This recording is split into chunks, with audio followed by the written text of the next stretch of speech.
பரத கிமந்த பரத கிம்பாவனாத் பாவனாத் த்ரஸ்தோஹம் சகரான்வவாயதகுதா தாதः குதः சோஜதி.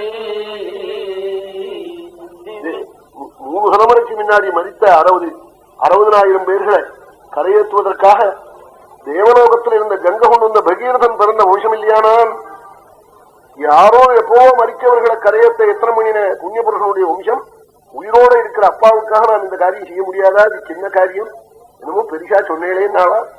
யாரு சொல்லுவாள்? சுவாமி தான் சொல்லுவாள், ராமன் தான் சொல்லுவாள். ராமனை நினைக்கிறவாளுக்கு தான் அப்படி சொல்லணும்னு தோணும், வேற ஒருத்தருக்கும் தோணாது. அதுக்காக தான் ராமாயணம் கேட்கறது, ராமாராமான்னு ராமனை பதிக்கிறது. அப்படி கேட்டு கேட்டு படிச்சு அப்படி அந்த குழவி கொட்டி கொட்டி கொட்டி புழுவ குழவியா பண்ணிவிடும் பாருங்க. அது மாதிரி படிச்சு கேட்க 10 பொய் சொல்லணும், 2 பொய்ய குறைச்சு போய் அப்புறம் அப்படியே குறைஞ்சி கடைசியில சத்தியத்தை வந்து நின்றுடுவான். சத்தியம் அத்தனை பெரிசம். சத்தியவாதி ததவுச்சா, சத்தியவாதி கொடுத்தான்கிறாள். சத்தியவாதியான திகரவன் கைகை கேட்ட வரணை பரதனுக்கு ராஜ்யம் சுவாமியை தண்டக அனுப்பணும்னு சொன்னாள். அதே மாதிரி ஆகான்னு சொல்ல சுவாமி தீனனாய் காட்டுக்கு பரப்பிட்டு போயிட்டாள். காட்டுக்கு பரப்பிட்டு போனதே தசரதன் ஜீவன தியாகம் பண்ணினான்.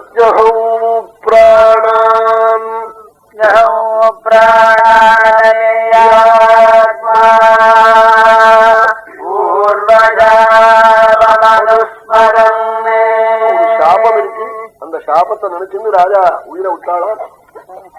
உயிரை விட்டுட்டாள். பரதன் வந்து ஔத்வதேகிகமான கர்மாவெல்லாம் பண்ணிவிட்டு சுவாமியை போய் பிரார்த்திச்சு பாதுகாத்து நந்தி கிராமத்துல பட்டாபிஷேகம் பண்ணினான். சுவாமி பஞ்சவட்டியில போய் வசிச்சாள். பஞ்சவட்டியில போய் வசிக்கிற காலத்துல துஷ்டனான ராவணன் வந்து தேவியை அபகரிச்சான்.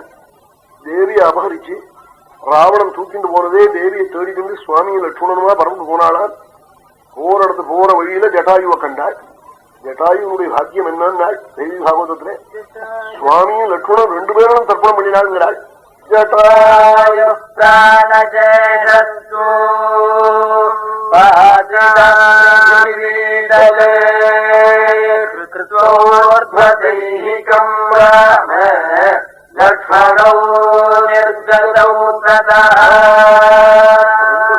ஆத்மதேகிகமான கர்மா பண்ணினாளாம். ஜட்டாயுக்கு என்ன பாக்கியம் நாள்? தசரதன் அலறினான். பாக்கியத்தை தசரதன் கதறினான். மனுஷ்யா தேவாஸ்தே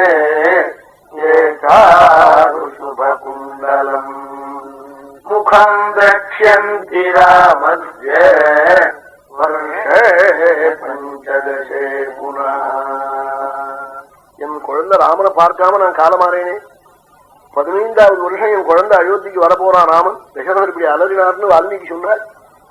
அப்பொழுது மந்தஹாச முகமும் மங்கள கட்டாட்சமும் மகர குண்டலமும் ரத்ன கிரீடமும் கருத்த கேசமும் விருந்த பாலமும் உன்னத நாசிகையும் செவந்த நேத்திரமும் உள்ள என் பிரபுனுடைய முகத்தை தரிசனம் பண்ண போறாளே அயோத்தியா வாசிகள். அவர்கள்லாம் மனிதர்கள் அல்ல, தேவர்கள்.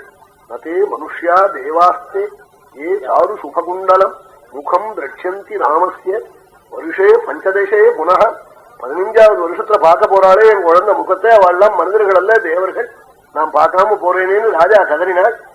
அப்படி தசரதனுக்கு கிடைக்காத பாக்கியம் கடைசி காலத்துல சுவாமி போய் கட்டி அடைச்சு ஜட்டாயுவே யாகதிர்யஜ்ஞசீலானாம் ஆரிதாக்னேத்யயாகதி அபராவர்த்தினாம் யாச யாச பூமி பிரதாயினாம். கொல்ல விடுறாள். புண்ணியலோகங்கள்லாம் அவனை கொல்ல விட்டுட்டேங்கிறாள் ஜட்டாயு பார்த்து. ஜட்டாயுடைய பாக்கியம் அது மட்டுமா? ஜெகன்மாதாவான தேவி போய் கட்டிக்கிட்டு கதறிவிட்டாள்னு சொல்லிவிட்டார் வால்மீகி. ஜட்டாயுவே ஜட்டாயுடைய பாக்கியத்தை நினைச்சா ஒரு பட்சி ஜாதி எந்த ஜாத்தியா இருந்தா என்ன, பகவத் அனுகிரகத்துக்கு பாத்திரம் ஆயிட்டாள். பரோபகார சிந்தை பகவத் அனுகிரகத்துக்கு பாத்திரம் சத்கதி. அவர் சுவாமி லட்சுமணம் சம்ஸ்காரம் தர்ப்பணம் அதான் பாக்கியம். தர்மத்தினுடைய பெருமை இது. ராமச்சரித்திரம் இன்னைக்கு நடக்கிற போது ராஜாஜி வந்தது வால்மீகி வந்தா போல. அன்னைக்கு ராமாயணம் நடக்கிற போது முந்தான கோவில்ல வெள்ளிக்கிழமை என்ற தினம் அவர்கள் பேசினார்கள். அவர்கள் சொன்னதுக்கு அப்புறம் தான் ஸ்லோகத்துக்கு அர்த்தம் கூட புரியும். அப்படி இப்ப புரிய முடியா சொல்றாள். விஸ்வாமித்ரன் மகாலட்சுமியான சீதையை ராமனோட சேர்த்து வச்சார். பிறகு மறுபடியும் ஹனுமார் கண்டுபிடிச்சு கொடுத்தார். அவ 2 பேர்லயும் மறக்கப்படாதுன்னாள். எங்கேயோ சுந்தரகாண்டம் இருக்கு, எங்கேயோ இருக்கு பாலகாண்டம். இது தோணுமா மனசுக்கு? கதை எல்லாம் இருக்கு, ஒரே கடையில தான் இருக்கு. உப்பு புளி உளுத்தம்பருப்பு கடைசி அதை பக்குவம் பண்ணி அழகா கொடுத்து சுத்த போக்கி அன்னைக்கு சொன்னால் அவர்கள் வாக்கிலிருந்து வரப்பொழுது அது அமிர்தமா தான் வருது.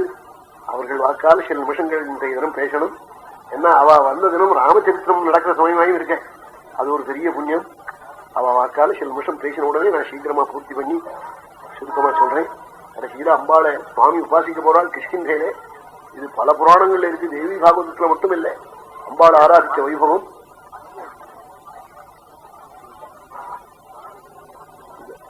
இடமேலேயே எல்லாரும் பார்க்க முடியாது, வரணும். கொஞ்சம் சிரமமா இருந்தா கூட எல்லாரும் பார்க்கணும் அவளை. எனக்கே அவளை பார்த்தா சந்தோஷம்.